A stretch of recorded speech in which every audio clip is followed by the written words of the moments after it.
तू घटाए से किसी के न घटा है न घटे, जब बढ़ाए तुझे अल्लाह ताला तेरा, मिट गए मिटते हैं मिट जाएंगे आदा तेरे, न मिटा है न मिटेगा कभी चर्चा तेरा। हुजूर पाक सल्लल्लाहु ताला अलैहि वसल्लम की कोई चीज तुम तारीख से नहीं मिटा सकोगे। बहरहाल रिज्क में बरकत और उसात के बेशुमार मौजज़ात हैं। एक बार तो कमाल की बात है, मकाम ज़ोरा पर हुजूर पाक सल्लल्लाहु ताला अलैहि वसल्लम तशरीफ फरमाए। यहाँ सहाबा कहते हैं हमारे पास पानी फिर खत्म हो गया, पानी कुछ भी नहीं था, ना कुआं करीब में था, कुआं था तो कुल्ली फरमाई, कुएं का पानी बाहर आया। हजरत मूसा अलैहिस्सलाम का मौजज़ा याद होगा आपको, आपने लकड़ी से पत्थर पर मारा एक मर्तबा, 12 चश्मे बाहर निकले। कुरान पाक में है, कुरान ने फरमाया फनफजरत मिन हुस्नता अशरत आइना, 12 चश्मे पानी के निकले थे। और इसलिए कि उनकी उम्मत में 12 कबीले थे, 12 कबीलों के लिए 12 चश्मे निकल गए। किस चीज से मूसा अलैहिस्सलाम ने मारा? अपने असा से। किस पे मारा? पत्थर पे। पत्थर से 12 चश्मे निकले। मुस्तफ़ा करीम सल्लल्लाहु ताला अलैहि वसल्लम सफर में, सहाबा तशरीफ लाए, शिकायत की पानी की।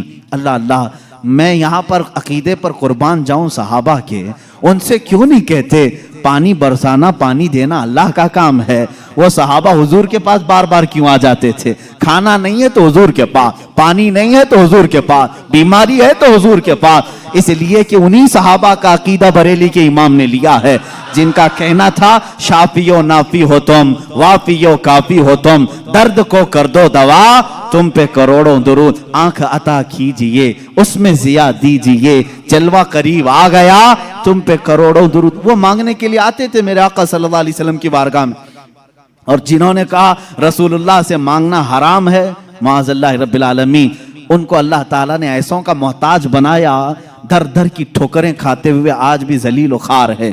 इसीलिए मेरे इमाम ने कहा है, जो तेरे दर से यार फिरते हैं, दर बदर यूं ही खार फिरते हैं, दर बदर यूं ही खार फिरते हैं। हमें फख्र है इस बात पर, हम मोहताज हैं तो मदीने के ताजदार के रसूल करीम सल्लल्लाहु ताला अलैहि वसल्लम से मांगेंगे।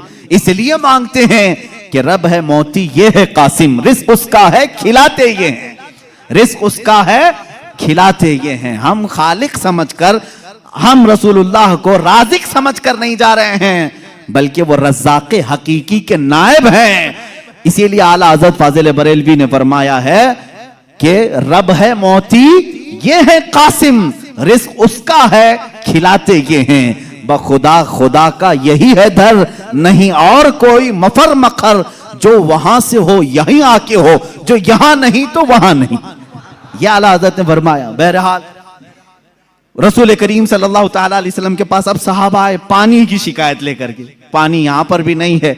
हुजूर पाक सल्लल्लाहु अलैहि वसल्लम ने फरमाया कुआं भी करीब नहीं, तालाब भी करीब नहीं, पत्थर भी करीब नहीं। एक सहाबी से कहा कि बर्तन कुछ है तुम्हारे पास? कहा एक बर्तन में इतना पानी है कि या तो पी सकता हूं या तो वजू कर सकता हूं। हुजूर पाक सल्लल्लाहु अलैहि वसल्लम ने फरमाया वही ले आओ। बर्तन को करीब रखा और अपना दस्ते मुबारक उसमें रखा। सहाबा फरमाते हैं हर उंगली पाक से पानी के चश्मे जारी थे, जैसे फव्वारे निकलते हैं, फाउंटेन जिस तरह होते हैं। हुजूर पाक सल्लल्लाहु ताला अलैहि वसल्लम की उंगलियों से चश्मे निकलने लगे। फिर इमाम अहले सुन्नत फाजिल बरेलवी फरमाते हैं उंगलियां हैं फैज पर, टूटे हैं प्यासे झूम कर, उंगलियां हैं फैज पर, टूटे हैं प्यासे झूम कर, नदियां पंजाबे रहमत की हैं जारी। वाह वाह, पंजाबे रहमत की। पंजाबे रहमत का मतलब पंजाब जो हमारा है इसको इसलिए पंजाब कहते हैं, 5 नदियां हैं वहां पर। मेरे आका सल्लल्लाहु ताला अलैहि वसल्लम के सिर्फ दस्ते मुकद्दसा में रहमत के पंजाब थे। 5 उंगलियों से 5 चश्मे निकले। और उस वक्त सहाबा फरमाते हैं हम तकरीबन 300 लोगों ने उससे वजू भी किया, पानी भी पिया, जानवरों को भी पिलाया। किस पानी से? उंगलियों से निकले हुए पानी। दुनिया में बहुत सारे फॉल्स देखे हैं जो पत्थरों से ही निकलते हैं, नहीं देखे आपने? पहाड़ों से पानी का निकलना आम सी बात है, लेकिन नूरे मुस्तफ़ा मोहम्मद अरबी सल्लल्लाहु अलैहि वसल्लम का मौजज़ा तो ये है दुनिया ने आज तक न सुना होगा न देखा होगा। पत्थरों से निकलने वाला पानी तो देखा है, उंगलियों से निकलने वाला पानी सिर्फ ताजदार मदीना के यहाँ है। ये मेरे आका सल्लल्लाहु अलैहि वसल्लम का मौजज़ा, कमाल का मौजज़ा था। ये खाने पीने के मामलात में एक दो नहीं, बहुत से मौजज़ात हैं। फिर आगे बढ़ो, जंगे खंदक के मौके पर खंदक खोदी जा रही थी। वाकया ऐसा था, मेरे इन 12 रोज़ा उन्वानात में एक उन्वान है इंशाअल्लाह, हुजूर सल्लल्लाहु ताला अलैहि वसल्लम के सारे गज़वात, हुजूर की जंगी हिकमतें क्या थीं, इंशाअल्लाह उल अज़ीज़ उसमें अर्ज़ करूँगा। खंदक एक जंग हुई है, उसका नाम ही ग़ज़वा खंदक इसलिए कि मदीने के अतराफ में एक बहुत बड़ी खंदक खोदी गई थी, एक खाई खोदी गई थी। वजह यह थी कि दुश्मन पूरी की पूरी फौज लेकर मदीने में दाखिल ना हो, इसलिए कि जब दुश्मन फौज लेकर अपने शहर में आएंगे, शहर में तहस नहस करेंगे, बर्बादी करेंगे। बाहर ही निपट लिया जाए तो घर तो महफूज रहेंगे। जंग होगी, कुछ तो नुकसान होगा कि नहीं होगा।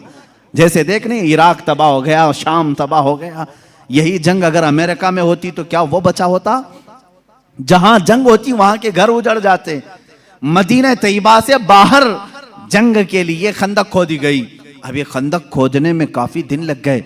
सहाबा उस जमाने में भूखे प्यासे फाका कशी में खंदक खोदते रहे। ऐसे नहीं कि सिर्फ सहाबा ने खोदा, अल्लाह के नबी सल्लल्लाहु ताला अलैहि वसल्लम ने खुद भी अपने हाथ से खंदक खोदी है। एक बार सहाबा फरमाते हैं, बड़ा पत्थर आ गया, किसी से नहीं टूटता था, हिलता भी नहीं था। उस वक्त रसूल करीम सल्लल्लाहु अलैहि वसल्लम को उन्होंने खबर दी। अल्लाह के हबीब सल्लल्लाहु ताला अलैहि वसल्लम तशरीफ लाए। मेरे अजीजों, मेरे आका का एक मौजज़ा ये भी था, जितने सहाबा थे उनके पास जितनी ताकत थी, सबसे ज्यादा ताकत मेरे मुस्तफ़ा के पास भी थी।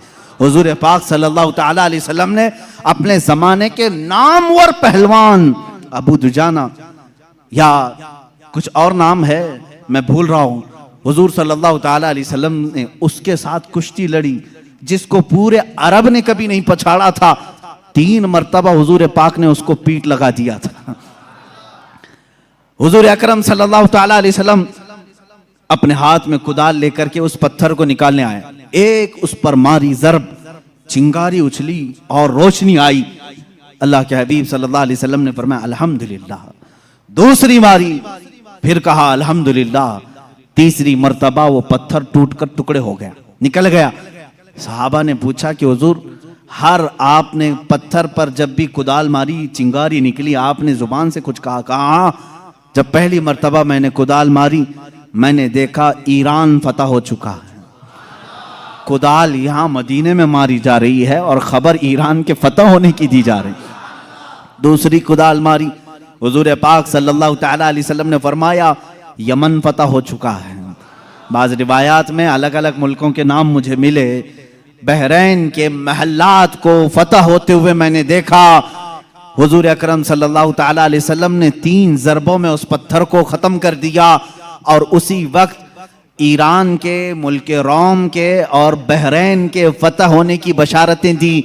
यहाँ तक एक हदीस में है कुस्तुनतुनिया, इस्तांबुल के फतह होने की खबर दी, जो हुजूर पाक सल्लल्लाहु ताला अलैहि वसल्लम के विसाल के 800 साल के बाद फतह हुआ और अल्हम्दुलिल्लाह इस्लाम के ज़ेरे नगी आया।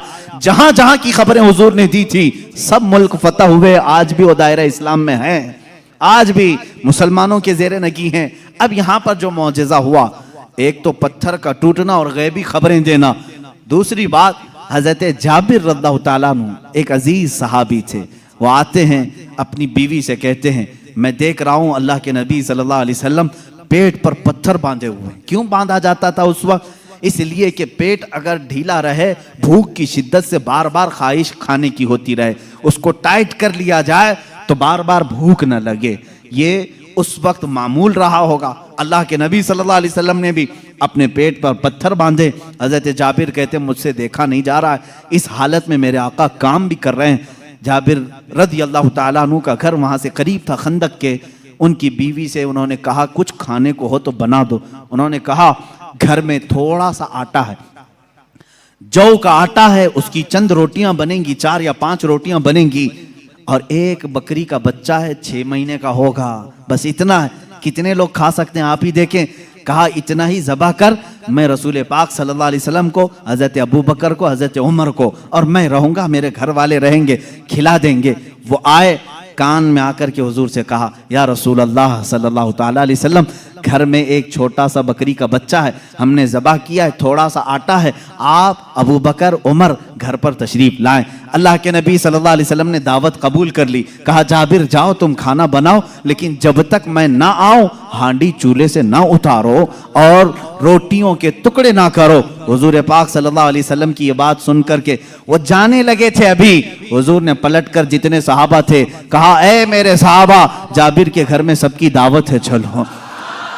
जाबिर के घर में दावत, 1500 सहाबा थे, 1500 सहाबा। हजरत जाबिर घबरा गए, दौड़ते हुए आए, अपनी बीवी से कहा, ए खातून बड़ा गजब हो गया, मैंने 3 को दावत दी थी, हुजूर ने 1500 को बुलाया है।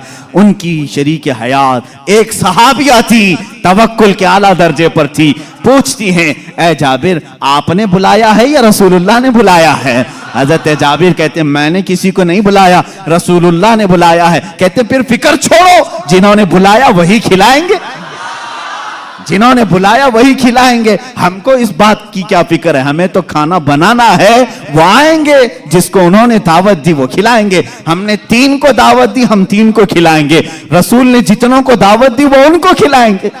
ये खातून का अकीदा देखें, सहाबिया हैं। हजरत जाबिर रज़ियल्लाहु ताला अन्हु फरमाते हैं, घर मेरे आका तशरीफ लाए, घर में बैठने की जगह भी 10 लोगों की थी, 10 लोग बैठ सकते थे। अल्लाह के हबीब सल्लल्लाहु ताला अलैहि वसल्लम तशरीफ लाए और उस हांडी को जो चूल्हे पर रखी हुई थी, कहा इसको उतारना नहीं, उसमें अपना लुआब पाक डाला और उसके बाद फरमाया निकाल कर देते जाओ। हजरत जाबिर कहते हैं 10-10 लोगों का खाना निकालता था, रोटियां दस्तरखान पर बिछाई जाती थी। शाम हो गई, 1500 सहाबा खा लिए, अभी मेरी हांडी में आधा खाना बाकी ही रहा। ये मौजिज़ा है मेरे आका सल्लल्लाहु अलैहि वसल्लम का। रिस्क में वुसअत और बरकत सिर्फ लुआबे पाक से, जो बराबरी का दावा करते हैं वो भी अपने घर की हांडियों में थूक के दिखाएं, तुम्हारे घर वाले ना खाएं। मुस्तफा करीम सल्लल्लाहु अलैहि वसल्लम जिस पे लुआब लगा दें, 1500 जलीलुल कद्र सहाबा खाएंगे भी और हांडी में बचा भी रह जाएगा। अजीजा ने गिरामी, बराबरी का दावा ना करो, वरना थूकोगे तो मर जाओगे, तुम्हारे घर में कभी जहर ना हो जाए तुम्हारे थूक में, थूकोगे तो बच्चे मर भी जाएंगे। बहरहाल ये मौजिज़ा एक ही नहीं पेश आया, 3-3 मौजिज़े यहां पर आए, 3-3 मौजिज़े हजरत जाबिर के घर में तन्हा। हुजूर पाक सल्लल्लाहु ताला अलैहि वसल्लम दावत के लिए आए भी। उसके बाद दूसरी बात ये भी हुई, उनके घर में एक हादसा हो गया था।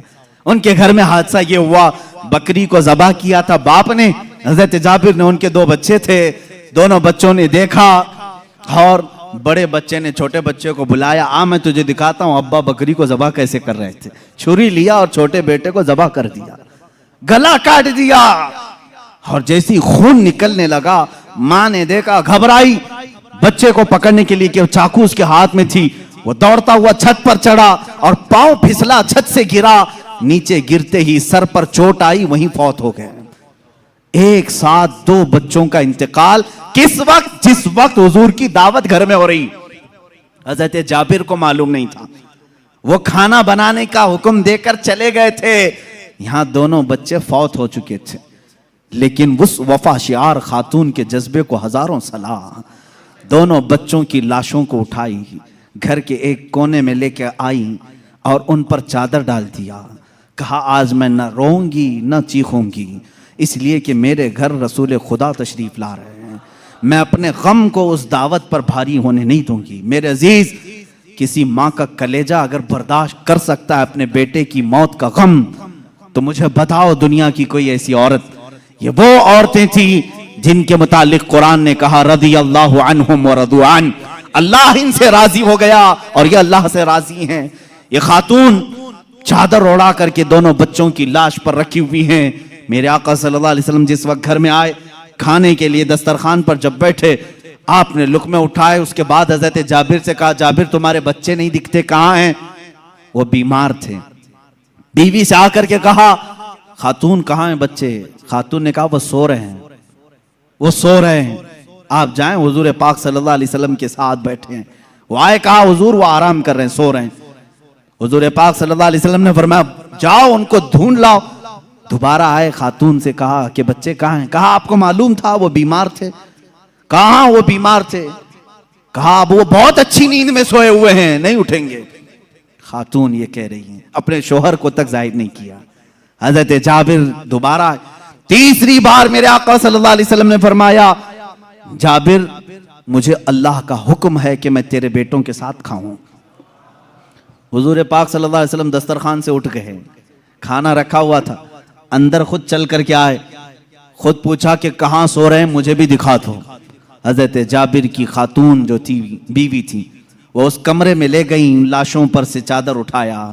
हजरत जाबिर कहते हैं मैं देख करके दहल गया, बच्चों की लाशें हैं। अल्लाह के नबी सल्लल्लाहु ताला अलैहि वसल्लम करीब गए, दोनों बच्चों के हाथों को पकड़ा और कहा बहुत देर से हम तुम्हारे इंतजार में, उठो दस्तरखान बिछा है। दोनों बच्चे अपने कपड़े झाड़ते हुए खड़े हो गए। मूसा ईसा अलैहिस्सलाम के मुर्दों को जिंदा करने का मौजज़ा तुमने सुना होगा। नबी रहमत सल्लल्लाहु ताला अलैहि वसल्लम अपने गुलामों के घर में जो फौज शुदा शहजादे थे उन्हें जिंदा भी किया और अपने दस्तरखान पर बिठाया भी। और ये बच्चे सिर्फ थोड़ी देर के लिए जिंदा नहीं हुए थे, फिर एक लंबी जिंदगी इन्होंने गुजारी मेरे आका की सोहबत में और हदीसें भी रिवायत की। ये हुजूर अकरम सल्लल्लाहु अलैहि वसल्लम का मौजज़ा। दो मौजज़े एक ही घर में। तीसरा मौजज़ा ये है, ये रहमत आलम सल्लल्लाहु ताला अलैहि वसल्लम जिस घर पर जाएं उस घर के रहमो करम की बातें ना पूछो, वहां बरकत ही बरकत है। पूरा खाना खाकर जब सहाबा चले जा रहे थे, सारी हड्डियों को जमा किया। मेरे आका सल्लल्लाहु अलैहि वसल्लम ने फरमाया वही बकरी का 6 माह का बच्चा था। अल्लाह के नबी सल्लल्लाहु अलैहि वसल्लम ने कहा ए बकरी खड़ी हो जा। बकरी अपना कान झाड़ते हुए खड़ी हो गई। हजरत जाबिर को उनकी बकरी वापस दी गई। अजीजा ने गिरामी, ये मुस्तफ़ा करीम सल्लल्लाहु ताला अलैहि वसल्लम के नाज हैं और उनके अंदाज हैं। जिस घर में गए सारों को खिलाया भी और खिलाने वाले के बच्चों को भी जिंदा किया, बकरी को भी जिंदा किया। तुम्हारा माल तुम्हें दे दिया गया और सबको खिला भी दिया गया। रिस्क में वुसअत व बरकत के एक दो नहीं बेशुमार मौजज़े हैं अल्लाह के नबी सल्लल्लाहु ताला अलैहि वसल्लम के। मेरे अजीजों, इनके अलावा जो मौजज़ात बड़े हैं, जिसको शक्कुल कमर का मौजज़ा कहा गया है और रद्दे शम्स का मौजज़ा कहा गया है। शक्कुल कमर चांद के टुकड़े कर देना, रद्दे शम्स सूरज को फेर देना, ये बड़े मौजज़ात में से है जिनके तज़किरे अहादीस की किताबों में है और सही अहादीस में मौजूद है। मक्का मुकर्रमा में भी जादूगर थे, लोग जादू समझते थे। उस वक्त अल्लाह के नबी सल्लल्लाहु ताला अलैहि वसल्लम से कई लोगों ने जिन जिन मौजज़ात का सवाल किया, हुजूर पाक ने वो उन्हें करके दिखाया। एक अराबी शख्स, एक देहाती आया और उसने कहा ऐ मोहम्मद अरबी सल्लल्लाहु ताला अलैहि वसल्लम, मैं आपको अल्लाह का रसूल कैसे मान लूं? मेरी अकल है, आप किसी उस्ताद के पास नहीं गए, मैंने कभी आपके मुतालिक सुना नहीं कि कोई उस्ताद आपको पढ़ाया, फिर भी आपके जुबान से जो अल्फाज निकलते हैं वो कमाल के हैं। बहरहाल मैं आपको अल्लाह का रसूल कैसे तस्लीम करूं? हुजूर पाक सल्लल्लाहु ताला अलैहि वसल्लम ने उससे पूछा कि क्या मैं तुझे ये सामने वाले दरख्त से कहलवा दूं कि मैं अल्लाह का रसूल हूं, तू मान लेगा? उसने कहा हाँ मान लूंगा, दरख्त भला बात भी कर सकता है। हुजूर पाक सल्लल्लाहु अलैहि वसल्लम ने फरमाया जा उस दरख्त से कह दे अल्लाह के रसूल बुला रहे हैं। हुजूर ने नहीं बुलाया, उस देहाती से कहा, ये बात तवज्जो चाहता हूं, इस नुक्ते को समझो। हुजूर हुक्म दे दरख्त आ जाना चाहिए ना। हुजूर ने फरमाया उस देहाती से जो देखने आया था, जा तू खुद बोल कि अल्लाह के रसूल बुला रहे हैं। वो गया, देहाती दरख्त को मुखातिब करके कहा ऐ दरख्त तुझे अल्लाह के रसूल बुला रहे। हदीस पाक में वो दरख्त अपने जड़ों समेत बाहर आया, काफी बड़ा दरख्त है और झूमते हुए जैसे पिंडलियों पर इंसान चलता है, बारगाह मुस्तफा में आया और ऐसे झुका जैसे इंसान रुकू में झुकता है। अली सल्लम ने फरमाया दरख्त तो अपने मकाम पर वापस चला जा। वो दरख्त फिर वहीं चला गया जहां था वहीं। आज भी मक्का मुकर्रमा में उस दरख्त की जगह पर एक मस्जिद बनाई गई है। ये तुर्कियों की बदौलत बनी थी, वहाबियों की बदौलत नहीं।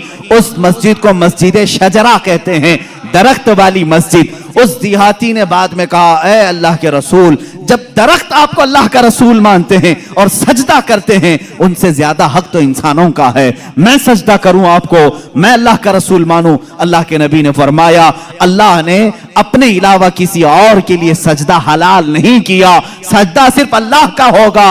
हाँ, उसने कलमा तैयबा पढ़ा और ईमान लाया। मैं यहां बताना चाहता हूं, मौजज़ा वो है रसूल जो कह दे वो हो जाए, लेकिन यहां तो रसूल ने दरख्त को नहीं कहा, इस देहाती ने जाकर कहा, वो भी अभी ईमान नहीं लाया था, ईमान लाने से पहले जाकर कहा, ऐ दरख्त तुझे रसूल बुला रहे हैं। पता चला रसूल का गुलाम जो होता है, रसूल से जिसकी निस्बत हो जाए, जिसका कनेक्शन मजबूत हो जाए, वो भी अगर मखलूकात को हुक्म दे दे तो उसके हुक्म की वो पाबंदी करते नजर आते हैं।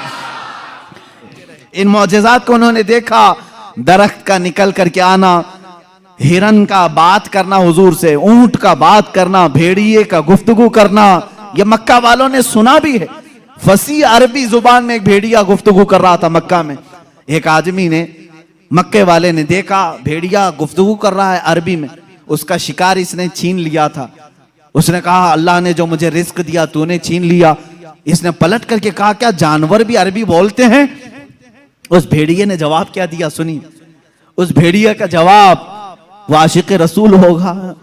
उसने कहा, ए नादान, जानवर का बात करना इतने ताज्जुब की बात नहीं, इससे बड़े ताज्जुब की बात तो यह है, अल्लाह का सबसे मुकद्दस रसूल मक्का में है और तू ईमान नहीं लाता। इससे बड़ा ताज्जुब यह है। इसी से समझ में आता है कि जानवर भी ये जानते हैं कि अल्लाह के रसूल सबसे आला व अफजल हैं, अशरफ और अकलमल है। अजीज़ान इकराम वक़ार, एक बार अबू जहल ने प्रोपेगेंडा फैलाया कि आओ देखते हैं मोहम्मद की बहुत सल्लल्लाहु तआला अलैहि वसल्लम, बहुत सारे लोग कायल हो गए, ये जो कुछ भी दिखाते हैं जमीनों पर दिखाते हैं। खत लिख करके यमन के एक बहुत मुअज़्ज़ज़ शख्स जिनको हबीब यमनी कहते हैं बुलाया। अबू जहल की अच्छी दोस्ती थी, तिजारत की साथीदारी रही होगी। हबीब यमनी को कहा, हमारे यहाँ एक ऐसा शख्स निकला है जो ऐसे ऐसे दावे कर रहा है, आओ। उस हबीब ने कहा, मैं तो अपनी आंखों से आकर के देखूंगा, अगर वो जादूगर है तो मैं समझ जाऊंगा कि वो कैसे जादू करता है, मुझे भी थोड़ा इल्म है। वो शख्स हबीब यमन से निकल करके मक्का आया। अबू जहल ने सारे लोगों को जमा किया, मोहम्मद अरबी सल्लल्लाहु तआला अलैहि वसल्लम के पास आए और कहा, अगर आप अल्लाह के रसूल हैं और आप जो कुछ दिखाते ये मौजज़ा है, तो अब हमें ज़मीनी मौजज़ा, ज़मीनी करतब की ज़रूरत नहीं। इसलिए कि मक्का वालों का ये अकीदा था, जादूगर जो भी दिखा सकता है वो ज़मीन पे, आसमान पे नहीं दिखाएगा। आसमान पे जादू नहीं चलता। आज भी कोई जादूगर आसमान पे जादू करके दिखाए, नहीं चलेगा। उन्होंने कहा, ज़मीन की बहुत सारी चीज़ें देखी, आसमान पे कुछ दिखाओ। ये 14वीं का चांद उस रात चमक रहा था। हुजूर पाक सल्लल्लाहु तआला अलैहि वसल्लम ने फरमाया कि अगर मैं इस चांद को 2 टुकड़ों में तब्दील कर दूं तो उस शख्स ने कहा, हबीब जो यमन से आया, तब तो हम आपको अल्लाह का रसूल मान लेंगे, अगर आपका हुक्म आसमानों पर भी चलता है। हुजूर पाक सल्लल्लाहु तआला अलैहि वसल्लम जबल अबू कुबैस, एक पहाड़ी है मक्का में, उसके नीचे खड़े थे, सारा मजमा था। अल्लाह के नबी सल्लल्लाहु तआला अलैहि वसल्लम ने चांद की तरफ यूं इशारा फरमाया। अचानक चांद शक हुआ, एक टुकड़ा पहाड़ के इस तरफ, दूसरा टुकड़ा पहाड़ के उस तरफ नजर आ रहा था। ये ऐसा नहीं कि करतब दिखाने वाले यूं तोड़कर यूं बिठा दें। अल्लाह के हबीब सल्लल्लाहु अलैहि वसल्लम ने जो शक्कुल कमर का मौजज़ा दिखाया, वो आधी रात तक टुकड़ों में ही रहा। मिनट, 2 मिनट, 5 मिनट नहीं, आधी रात तक टुकड़ों में रहा। और ये बात सिर्फ मक्का वालों ने नहीं, जादू हो तो सामने वालों को दिखे। मियां, अब तो कमाल आसमान पर हुआ है। चांद एक शहर में तुलू नहीं होता, पूरी दुनिया में तुलू होता है, पूरी दुनिया में। अब मैं आपको बताऊं चंद तारीखी बातें। हिंदुस्तान की सरजमीन पर भी चांद के टुकड़े होते हुए देखा था। राजा चिरमन, जो कासरगोड केरला के रहने वाले, आज भी उस राजा का फोर्ट मौजूद है। वहां से उसने चांद के 2 टुकड़े हुए देखा और उसने इस रात को नोट करके रख लिया कि फला फला रात चांद के 2 टुकड़े होते हुए मैंने देखा है। फिर जब हजरत मालिक बिन दीनार तशरीफ लाए, हिंदुस्तान आए और उनके कमालात को देख करके उसने कहा एक रहस्य है, एक मुअम्मा है जो हल नहीं होता। मैंने एक रात चांद के 2 टुकड़े होते हुए देखा है। हजरत मालिक बिन दीनार ने कहा वो मेरे आका की उंगलियों की बरकत थी। कहा वो कौन है, कहाँ रहते हैं? कहा वो मक्का मुकर्रमा में हैं। रसूल करीम सल्लल्लाहु ताला अलैहि वसल्लम के मुतालिक मालिक बिन दीनार ने जब बताया, उस राजा ने उसी वक्त सफर का इरादा किया और अपने कुछ साथियों के साथ सफर के लिए रवाना हुआ। मक्का मुकर्रमा पहुंचा भी और इस्लाम की दौलत से मुशर्रफ भी हुआ। जहां तक ये तारीख मिलती है, वापसी में दरमियानी रास्ते में उसका इंतकाल हुआ और मस्कत सलाला के करीब गालिबन जो ओमान में एक शहर है, वहां पर तदफीन भी अमल में आई। आज भी मज़ार मुबारक है। ये तारीख की वो सच्चाइयां मैं आपको बता रहा हूं। सिर्फ मक्का के काफिरों ने मौजज़े शक्कुल कमर नहीं देखा, हिंदुस्तान को भी फख्र है इस बात पर कि हमारे दरमियान से भी, अगरचे वो कुफ्रिस्तान में रहने वाला राजा, लेकिन बाद में इस्लाम में आकर के उसने हम सब का कफारा अदा किया है। मौजज़े शक्कुल कमर को देखा भी और इनकार नहीं किया।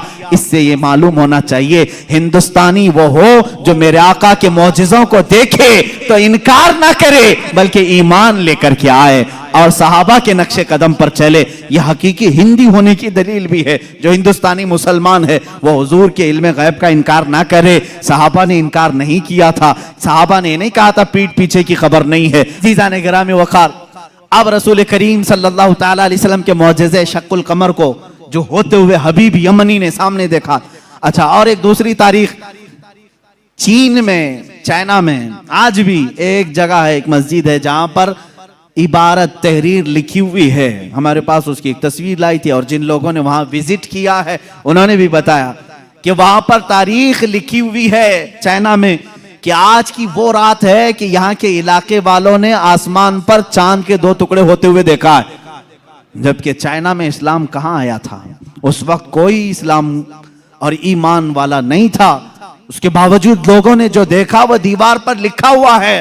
ये तारीख की सच्चाइयां हैं और इसका इनकार कुफ्र है, इसलिए कि शक्कुल कमर का मौजज़ा खुद कुरान बयान कर रहा है। इक़्तरबति साअतु वंशक्कल कमर, कयामत करीब आ जाएगी तो चांद फट जाएगा। इसकी तफसीर में फरमाया चांद खुद से नहीं, हुजूर पाक की उंगलियों के इशारे से फटा है। ये मौजज़ा, और उसके बाद हुजूर पाक सल्लल्लाहु ताला अलैहि वसल्लम के इस मौजज़े को देख करके हबीब यमनी ने कहा, अच्छा ये तो हमने देख लिया, लेकिन अल्लाह का रसूल वो है। देखें, अब ये अकीदा है, असल अकीदा। काफिर भी अकीदा ये रखते थे रसूल वो होता है जो गैब की खबरें देता है, गैब की खबरें देता। उसने ये अपनी शिकायत नहीं की, कहा मेरे दिल में एक बात है जो चुभ रही है, क्या आप बता सकते हैं? कौन कहा? हबीब यमनी ने। हुजूर पाक सल्लल्लाहु अलैहि वसल्लम ने फरमाया, हाँ तेरे दिल में ये बात है कि तेरी एक बेटी अपाहिज है, लंगड़ी है और कमजोर है और उसके जिस्म में कमजोरियां हैं पैदाइशी तौर पर, तुझे हमेशा उसका दुख सताता है, काश वो बच्ची सही हो जाए। हबीब यमनी ने कहा, बिल्कुल मेरे दिल की बात आपने बताई, और कलमा तैयबा पढ़ा। कलमा तैयबा नहीं पढ़ा, कहा कि मैं आपको फिर से मुलाकात करता हूं, फिर से मुलाकात करता हूं। अबू जहल बहुत बहकाने की कोशिश करता रहा। हबीब जो है यमन के सफर पर चला गया, वापस गया, इसी शशो पंज में था कि आखिर कोई शख्स मेरे घर की बात कैसे बता सकता है? मोहम्मद सल्लल्लाहु ताला अलैहि वसल्लम यमन कभी इधर आए नहीं, मेरे घर में माजूर लड़की उन्हें कैसे पता? वो यमन इसी शशो पंज में घर आया, दरवाजा खोला तो देखा उसकी बेटी भली चंगी चलती हुई आ रही और क्या कह रही है, ला इलाहा इल्लल्लाह मुहम्मदुर रसूलुल्लाह।